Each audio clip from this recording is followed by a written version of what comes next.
Kamusta po kayo? Bago po ang lahat, first things first.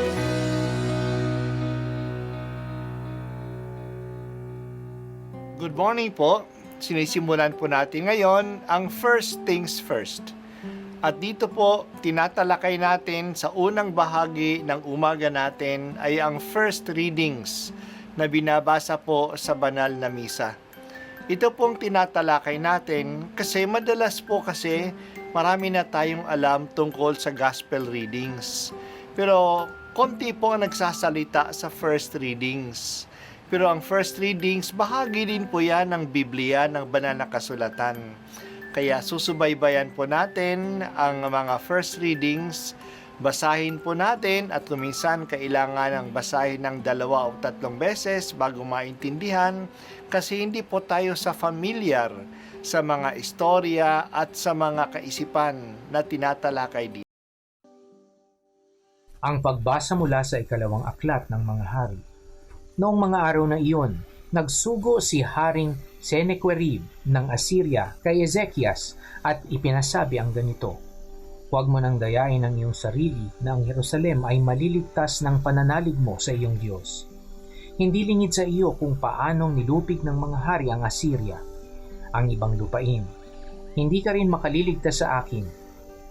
Binasa ni Ezekias ang sulat na ibinigay sa kanya ng mga sugo ni Sennacherib. Pagkatapos, pumasok siya sa templo, inilatag sa kanyang harapan ang sulat at nanalangin ng ganito, "Panginoong Diyos ng Israel na nakaluklok sa trono sa itaas ng kerubin, kayo lamang ang Diyos ng lahat ng kaharian sa ibabaw ng lupa. Kayo ang lumikha ng langit at ng lupa. Dinggin niyo ako, Panginoon. Narinig ninyo ang pag-aalipusta ni Sennacherib. Totoo nga, Panginoon, na marami ng nalupig na bansa ang mga hari ng Assyria. Nagawa nilang sunugin ang mga Diyos ng mga bansang yaon, sapagkat hindi naman talagang Diyos ang mga iyon, kundi mga kahoy at batong ginawang Diyos-Diyosan. Kaya nga, Panginoon, iligtas ninyo kami kay Sennacherib para malaman ng buong daigdig na kayo lamang ang tangi at iisang Diyos." Si Isaias ay nagpasugo kay Ezekias at ipinasabi ang ganito, "Ipinasasabi ng Panginoon ng Diyos ng Israel na narinig niya ang panalangin mo. Ito naman ang kanyang sinabi tungkol kay Sennacherib. Itinakwil ka, laging hinahamak, ng anak ng Sion, dalagang marilag. Sa iyong likuran ay iiling-iling, anak na babae nitong Jerusalem. May natirang magmumula sa Jerusalem, gayon din sa Sion. Ito'y mangyayari dahil sa pagmamalasakit ng Panginoon."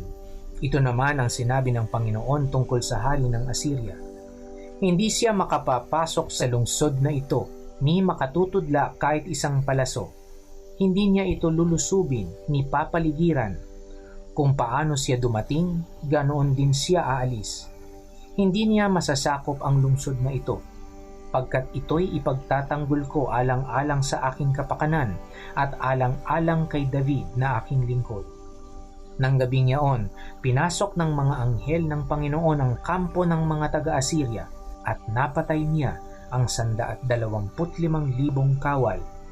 Kaya nagmamadaling umuwi sa Ninive si Haring Sennacherib. Ang salita ng Diyos. Salamat sa Diyos. Pumunta naman si Haring Sennacherib ng Assyria sa timog upang salakayin ang lungsod ng Jerusalem at talunin ang kaharian ng Huda. Ang hari noon sa Jerusalem ay si Ezekias, isang magaling at mabuting hari na tapat sa Diyos. Sumulat si Sennacherib ng Assyria kay Ezekias na sumuko na siya kung hindi sasalakayin niya ang Jerusalem. Wala naman daw mga bansa o lahi na hindi niya natalo. Kahit na lahat na dinidigma niya ay natatalo niya. Ang mga Diyos ng mga bansa ay kanyang nasamsam. Nung matanggap ni Haring Ezekias ang liham na ito, pumunta siya sa templo ng Diyos, dala-dala ang sulat at nanalangin kay Yahweh. Sa Panginoon lang siya umaasa. Talagang natalo ng mga Assyrians ang ibang mga bansa, Kasi ang Diyos nila ay hindi naman tunay na Diyos. Yari lamang ng ang mga ito sa kahoy at bato ginawa ng mga tao. Ngunit si Yahweh ay tunay na Diyos. Siya lang ang Diyos. Pagkatapos sa magdasal ng hari, nagpasugo ang Diyos kay Propeta Isaías na siya ang propeta noon sa Jerusalem. Pinasabi ng propeta kay Haring Ezekias na huwag siyang mabahala. Hindi mangyayari ang balak at banta ni Sennacherib. Hindi niya masasalakay ang Jerusalem. Babalik siya sa kanyang lungsod sa Ninive na hindi magkakapagbuhat ng kamay sa kaharian ng Huda. Ganyan nga ang nangyari. Nagkaroon ng salot sa kampo ng mga Assyrians. 120,000 sa mga kawal ng Assyria ang namatay sa salot na ito. Kaya nagmadaling bumalik si Haring Sennacherib sa kanyang lungsod sa Ninive. Ang kaligtasan ay sa Diyos lamang. Ang Diyos ang may hawak ng kasaysayan. Pinakita ni Haring Ezekias ang kanyang pananalig sa Diyos. Sa harap ng dakilang banta ng kaaway, nagdasal siya sa templo ng Panginoon. At doon niya ibinuhos ang kanyang takot. Hindi pinabayaan ng Diyos ang umaasa sa Kanya. Tayo rin ay may maraming problema na hinaharap. Problemang personal, problema sa pamilya, problema sa bansa.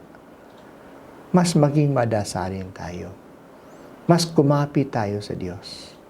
Magdasal tayo at magbagong buhay. Yan ang mga paraan ng paglapit sa Kanya. Umasa tayo. Maaasahan ang Diyos. Siya ang may hawak ng buhay natin at ng Kanyang kalooban. At ang Kanyang kalooban ay palaging masusunod. Salamat o Diyos sa halimbawa ni Haring Ezekias. Bigyan din po ninyo ako ng malalim na pananalig sa iyo sa harap ng anumang problema ko. At pupunta sana sa iyong dambana ako at manalangin doon. Hindi mo pinapabayaan ang nananalig sa iyo.